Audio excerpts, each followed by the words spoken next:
Queridos e amados irmãos, a paz do Senhor, aqui quem fala é o evangelista Jabes e essa é a nossa aula de teologia. Nós estamos na quinta aula de teologia. Queridos e amados irmãos, nós vamos aprender sobre a carta que o apóstolo Paulo escreveu aos Gálatas. Essa carta é composta por 6 capítulos e nós vamos aprender um pouco mais, uma síntese sobre essa carta no dia de hoje. Amém? Oremos ao Senhor. Senhor Deus, é no nome do Teu Filho amado Jesus Cristo, que nós vamos a Ti em oração, te pedindo que o Senhor ilumine nossas mentes, que o Senhor abra o nosso entendimento, que o Senhor abençoe nossas vidas de maneira extraordinária, para que possamos aprender a Tua palavra, para não cometer os mesmos erros que essa igreja cometeu, meu Pai, aderindo, Senhor, aos falsos ensinamentos desses falsos cristãos, os judaizantes, ó Pai, que queriam, Deus Santo, introduzir a lei de Moisés e a vivência no judaísmo, ali no cristianismo. Ó Deus, em nome do Teu Filho amado Jesus Cristo, te pedimos que o Senhor ilumine nossas mentes, para que nós não sejamos somente ouvintes da Tua palavra, mas que nós sejamos também, Senhor, praticantes da Tua palavra. É no nome do Teu Filho amado Jesus Cristo que nós te pedimos, Senhor, e te agradecemos. Amém. Queridos e amados irmãos, essa carta que eu disse aos irmãos, a carta aos Gálatas, que nós vamos estudar no dia de hoje, é a carta da liberdade cristã. E essa liberdade estava sendo ameaçada nessa ocasião. Quando Paulo escreve essa carta aos irmãos que estavam na Galácia, na região da Galácia, eu quero que você entenda isso. Ele não escreve essa carta para uma igreja que se chamava Galácia, não. Ele escreve essa carta para as igrejas que estavam nas regiões da Galácia. Ou seja, era uma carta circular. Paulo, na sua primeira viagem missionária, ele funda pelo menos 4 igrejas nessa região. A primeira igreja que ele funda ali na Antioquia da Pisídia. A segunda igreja que ele funda ali nas regiões de Derbe. Também ele funda ali uma igreja na região de Listra e também na região de Icônio. 4 igrejas naquela região da Galácia.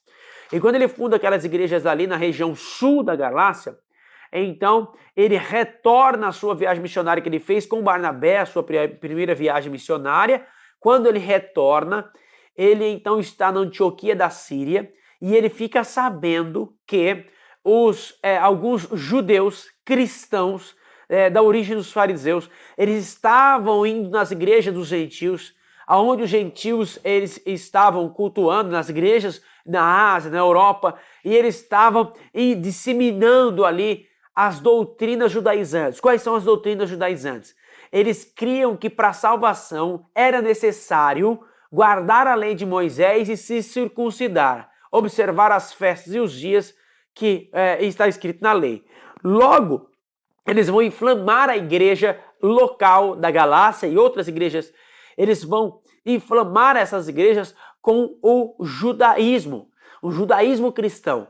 E então Paulo ele vai escrever essa carta para poder atacar, na verdade, defender-se, na verdade, acerca do seu apostolado, acerca das verdades genuínas do evangelho, e ele vai defender acerca da liberdade cristã.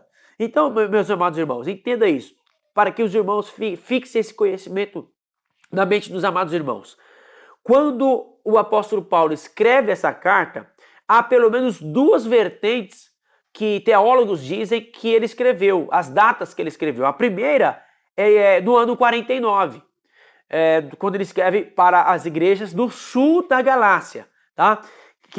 E ele estava na Antioquia da Síria. Quando ele retorna da viagem, que ele funda essa igreja, está na Antioquia da Síria, fica sabendo dessa ocasião, então ele escreve esta carta no ano 49 para as igrejas que estavam na região sul da Galácia. Há uma outra vertente, que não é a que eu mais gosto, mas é a vertente que ele escreve para as igrejas que estavam na região do norte. E foi cerca de 52 a 56 depois de Cristo. Ele estava em Éfeso na sua 3ª viagem missionária. Tá? Estava em Éfeso na sua 3ª viagem missionária. Por que eu prefiro mais a primeira vertente, que é no ano 49, quando ele estava na Antioquia da Síria, ou na sua segunda viagem, quando ele estava em Corinto? Eu prefiro essa vertente porque aqui ele não cita o que aconteceu em Atos capítulo de número 15, quando os apóstolos se reúnem acerca do concílio para ver essas questões, acerca das leis de Moisés, da circuncisão e o cristianismo. Então, como ele não cita, então eu entendo, e que está citado em Atos capítulo 15, entendo que seja o ano 49, onde acontece o cerne do problema, que posteriormente vai se dar, então, o Concílio de Jerusalém, no capítulo 15 de Atos Apóstolos. O destinatário é as igrejas que estão na região da Galácia, tá? São 4 igrejas, que eu disse para os irmãos: Antioquia da Pisídia, Derbe, Listra e Icônio. O tema desta carta é a liberdade cristã, e essa liberdade estava sendo ameaçada por esses judaizantes, e isso está no conteúdo dessa carta.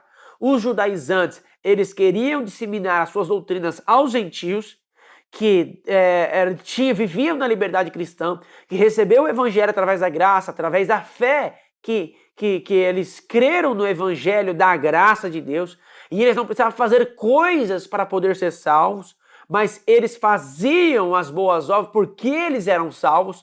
Então eles vêm com essas ideias que eles não eram salvos suficientemente só por crer em Jesus Cristo, mas eles precisavam também guardar a lei de Moisés e circuncidar. Precisavam guardar as leis do Antigo Testamento, né, da Torá. Então, meus amados irmãos, eu quero que vocês compreendam isso. Quais são as razões pelas quais os judaizantes foram na igreja ali, nas igrejas, principalmente as igrejas da Galácia, para poder disseminar os seus ensinamentos? Primeiro, eles queriam minar a autoridade apostólica de Paulo. E, em segundo lugar, eles estavam lutando contra o próprio evangelho que Paulo pregava. Então, eles estavam lutando contra o próprio evangelho que Paulo pregava. E, na verdade, quem luta contra o evangelho não está lutando contra o evangelho não está lutando com aquela pessoa que prega o evangelho, mas está lutando contra o próprio Deus. E isso é um grande perigo. Nós temos um motivo triplo pelo qual Paulo escreveu esta emissa, essa carta.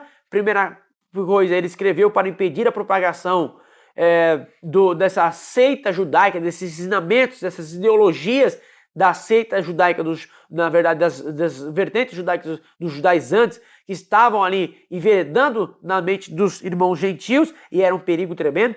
Em segundo lugar, ele quer defender o seu apostolado, tá? E em terceiro lugar, ele quer explicar o evangelho da graça através da fé, que traz liberdade e que não nos traz servidão. Nós não ficamos presos, mas nós ficamos livres com o evangelho. Nós cremos que através do sacrifício vicário substitutivo de Jesus Cristo na cruz do Calvário, e através da fé que está em nós, nós cremos no que Jesus fez por nós, e nós somos perdoados, nós somos justificados, nós somos regenerados, nós nascemos de novo, nós somos santificados, e em breve nós seremos glorificados para morar com Cristo lá na glória. Amém? Ao pensamento fundamental que está em Gálatas capítulo 5, versículo 6, eu quero ler com vocês aqui o pensamento fundamental dessa carta. Porque em Jesus Cristo nem a circuncisão, nem a incircuncisão tem virtude alguma, mas sim a fé que opera por amor. Então, a fé que opera por amor, nós cremos na graça do Senhor através da fé, e nós praticamos isso porque Ele nos transformou. Nós vivemos em amor, nós fazemos por amor, nós não fazemos por obrigação. Amém? E a retrospectiva histórica, para nós encerrarmos a nossa breve aula. Como Paulo escreve para igrejas da Galácia do Sul, como eu disse para os irmãos, Antioquia da Pisídia, Derbe, Listra e Icônio, na sua primeira viagem, está lá no capítulo de número 13 e capítulo 14 de Atos Apóstolos. Paulo que fundou essas igrejas, tá? Quando ele funda essa igreja, ele volta para Antioquia da Síria, e quando ele volta, ele fica sabendo desse ataque dos judaizantes, e ele escreve essa carta para rebater a esses judaizantes. E qual é o esboço desta carta? Qual é o esboço? Capítulos número 1 e 2 fala acerca da defesa do apostolado de Paulo. Capítulos número 3 e 4 fala acerca da defesa do evangelho de Jesus Cristo. E o capítulo de número 5 a 6 fala acerca da defesa da ética cristã. Então, no capítulo de número 1, Paulo fala que mesmo que desça um anjo do céu trazendo outro evangelho, que esse seja anátema. Alguém trouxer outro evangelho que não seja o evangelho da graça através da fé, e fazer por amor ao evangelho, a Cristo, a Deus, esse está fora. É anátema, é amaldiçoado. O capítulo número 2, você viu lá que tem um embate muito grande entre Pedro e Paulo, porque Pedro, quando ele estava com os irmãos da circuncisão, ele ficava do lado dos irmãos da circuncisão, e quando estava do lado dos irmãos da incircuncisão, que eram os gentios, ele ficava do lado dos irmãos da incircuncisão, que eram os gentios. Então ele não sabia que lado que ele ficava. Paulo resiste na cara. Ele sobe a Jerusalém, fala com os apóstolos, e fica definido que Pedro vai pregar para os da circuncisão e Paulo vai pegar os gentios para os da incircuncisão. Capítulo número 3 e 4 ele faz uma defesa ao evangelho e quando ele faz essa defesa do evangelho ele vai falar acerca dessa liberdade cristã. Ele vai falar que nós fomos salvos através da fé, mediante a graça. Não é nós fazendo alguma coisa para nos santificar, para nos salvar. Nós somos salvos por Cristo, pelo sacrifício de Cristo. E no capítulo número 5 e 6, onde ele vai falar acerca da defesa da ética cristã, em que tem um texto muito conhecido, acerca do fruto do Espírito e também das obras da carne e do fruto do Espírito. E o capítulo de número 6, encerrando esta carta. Amém, meus irmãos? Deus abençoe vocês, em nome de Jesus. Faça o seu resumo, faça esse resumo para contar a sua presença, em nome de Jesus, e o Senhor te abençoará grandemente, em nome de Jesus. Deus abençoe vocês.